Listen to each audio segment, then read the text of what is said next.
तो hello my dear student, आपका ज्ञान गौतम क्लास में आपका स्वागत है। आज मैं आपके लिए फिर से बाबू एक शानदार सा वीडियो लेके आए हैं जो कि हम लोग का रहने वाला है क्लास 12th का हिंदी पोर्शन रहने वाला है। क्या रहने वाला है बाबू? क्लास 12th का हिंदी पोर्शन रहने वाला है, जो कि आज जो वीडियो रहने वाला है वह बिहार बोर्ड के स्टूडेंट के लिए रहने वाला है। क्योंकि आज हम लोग पढ़ने वाले हैं क्लास 12th में हिंदी के जो लेखक हैं उनके नाम को देखने वाले हैं। और आज हम लोग पढ़ने वाले हैं गद्य खंड में। आपको पता है कि हिंदी में हमारे पास गद्य खंड, काव्य खंड और प्रतिपूर्ति वाला पाठ है ना, हिस्सा है, जिसमें हम लोग पढ़ने वाले हैं बाबू।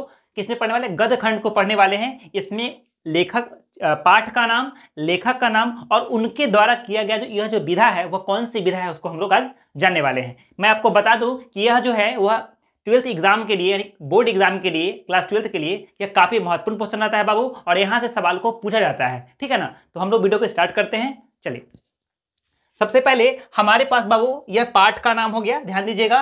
और हमारे पास ये बीच वाला जो है वह लेखक का नाम है, और हमारे पास इधर वाला जो बाबू पोर्शन है वो है हमारी विधा। क्या है? विधा है। मतलब किसी ने निबंध लिखा है, किसी ने एकांकी को लिखा है, किसी ने कहानी लिखा है। ठीक है ना, तो वो पोर्शन सब रहने वाला है। कौन क्या है मैं आपको एक एक करके पढ़ते चलूंगा और आपको मैं समझाते चलूंगा। यदि आप इसको याद नहीं किए हैं बाबू तो आप इसको एक बार पहले वीडियो को देख लीजिएगा, आप नोट डाउन कर लीजिएगा। यदि आपके पास ये चीज है तो आप इसको सुनिएगा। ठीक है, चलिए, हमारे पास बाबू सबसे पहला जो है वो है, इसकी कुल संख्या बाबू कितना है? 13 है। हमारे गद्य खंड में हमें 13 पढ़ना है, जो कि गद्य खंड में पढ़ना है हमें। ठीक है, तो पाठ का नाम हमारे पास हो गया। सबसे पहला है बातचीत। तो बातचीत के बाबू ये लेखक, यानी बातचीत के लेखक हमारे कौन हो जाएंगे? तो बातचीत के लेखक हो जाएंगे बालकृष्ण भट्ट। क्या हो जाएंगे बाबू? तो बातचीत के जो लेखक हैं वो हो जाएंगे बालकृष्ण भट्ट। कौन है? क्या हो जाएंगे? बालकृष्ण भट्ट। आपको याद करते चलना है बाबू। और बातचीत जो है वह किस, हिंदी की कौन सी विधा है, यह विधा कौन सी है, माने किस चीज में इसकी रचना की गई है बाबू? इसकी रचना की गई है निबंध में। क्या है बाबू? तो ये हमारा निबंध रहने वाला है। आगे बढ़ते हैं। दूसरा है उसने कहा था। क्या है? उसने कहा था। इसके जो बाबू लेखक हो जाएंगे वो हो जाएंगे चंद्रधर शर्मा गुलेरी। क्या हो जाएंगे? चंद्रधर शर्मा गुलेरी। ये जो है बाबू हम लोग का वो है कहानी। क्या है? कहानी है। यह जो विधा है बाबू वो है कहानी। यानी बातचीत के लेखक कौन हो जाएंगे बाबू? आपको बोलना है बालकृष्ण भट्ट हो जाएंगे। यानी उसने कहा था कि लेखक कौन है? तो उसने कहा था कि लेखक कौन जाएंगे? चंद्रधर शर्मा गुलेरी। यह जो है बाबू वह विधा कहानी है। कोई दिक्कत? चलिए आगे बढ़ते हैं। तीसरा नंबर है बाबू, तीसरा नंबर है संपूर्ण क्रांति। क्या है? संपूर्ण क्रांति। संपूर्ण क्रांति के जो बाबू लेखक हैं वो हो जाएंगे जयप्रकाश नारायण। क्या है? जयप्रकाश नारायण। आपको पता है कि संपूर्ण क्रांति की बात जो हुआ था वह पटना के गांधी मैदान में हुआ था, और यह एक बहुत बड़े यह भाषण का अंश है। क्या है बाबू? संपूर्ण क्रांति जो है वो हमारे किसकी विधा है? तो यह भाषण है, और इसमें भाषण में का हमारा हिस्सा है। तो आपको याद रखना है, क्रांति का बात, जब भी हम लोग क्रांति का बात करते हैं तो एक भाषण होता है, वहां पे नहीं लोगों का जमावड़ा होता है, तो बहुत सारे लोग होते हैं, उसके बीच में क्या आता है? भाषण। यानी आपको याद करना है संपूर्ण क्रांति के लेखक कौन हो जाएंगे?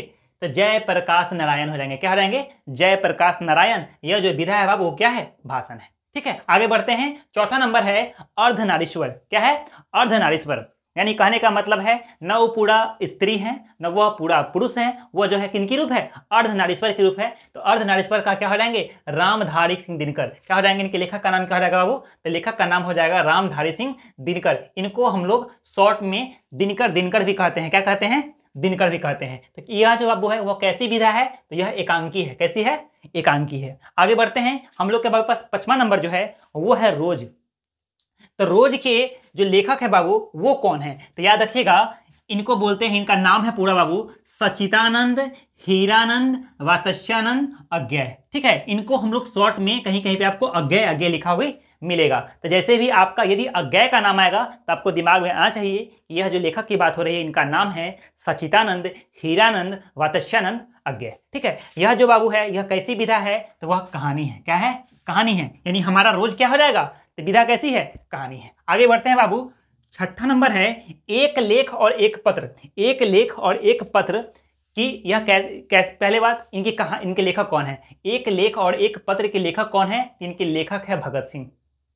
भगत सिंह। ठीक है, ये हमारे देश के शहीदों में गिने जाते थे, हमारे देश के शहीद हुए थे, है ना। तो क्या हो जाएंगे? इनके लेखक हो जाएंगे बाबू भगत सिंह। यह जो है बाबू वह कैसी विधा है? तो एक ऐतिहासिक पत्र है। कैसा है?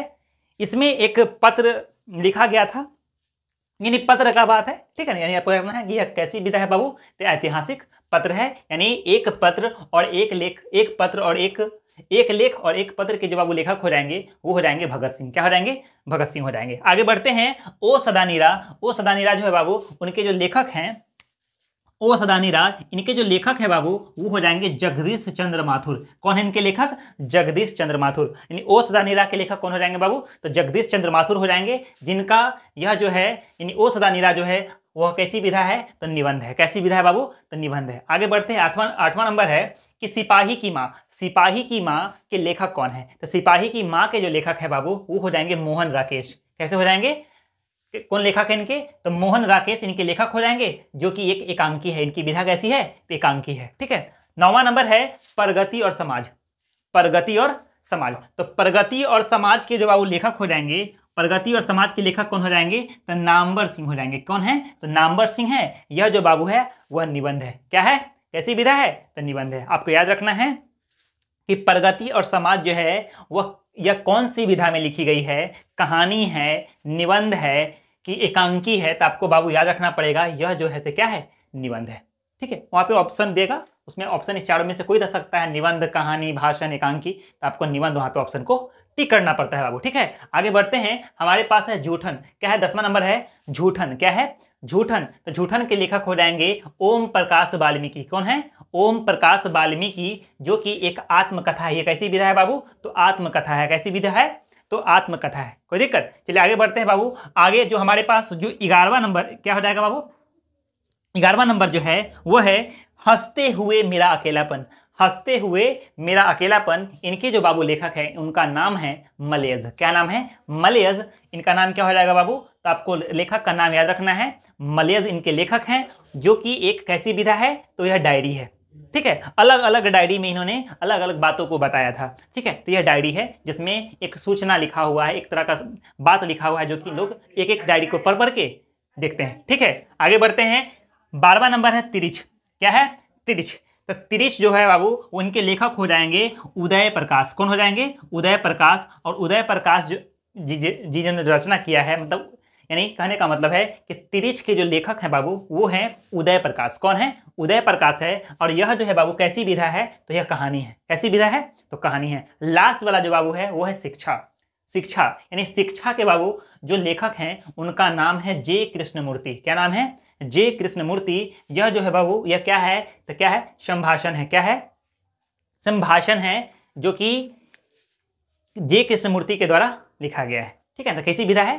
तो संभाषण है। तो आपको याद रखना है बाबू यहाँ से, यानी जो हम लोग आज जो हम लोग बाबू पढ़े हैं वो क्लास 12 का गद्य खंड में से उनके लेखक के उनके पाठ का नाम, लेखक का नाम, और हम लोग ने पढ़ा कि यह कैसी विधा है, जो कि आपके एग्जाम के पर्पज से बाबू, जो कि आपके एग्जाम के उद्देश्य से काफी महत्वपूर्ण है। इस तरह के सवाल को हमेशा ऑब्जेक्टिव में तो पूछा ही जाता है, ठीक है ना। इससे आपका ऑब्जेक्टिव पोर्शन में बाबू काफी फायदा होगा। इसके बाद वाले वीडियो में बाबू मैं आपको इसका जो काव्य खंड है उसको भी मैं पढ़ाऊंगा, उसमें भी आपको बताया जाएगा कि पाठ के लेखक कौन है, ठीक है। तो मुझे उम्मीद है कि ये वीडियो आपको समझ में आया होगा। यदि आपको कोई दिक्कत हुआ होगा बाबू तो आप मुझे कमेंट करना, मैं उसका रिप्लाई दूंगा।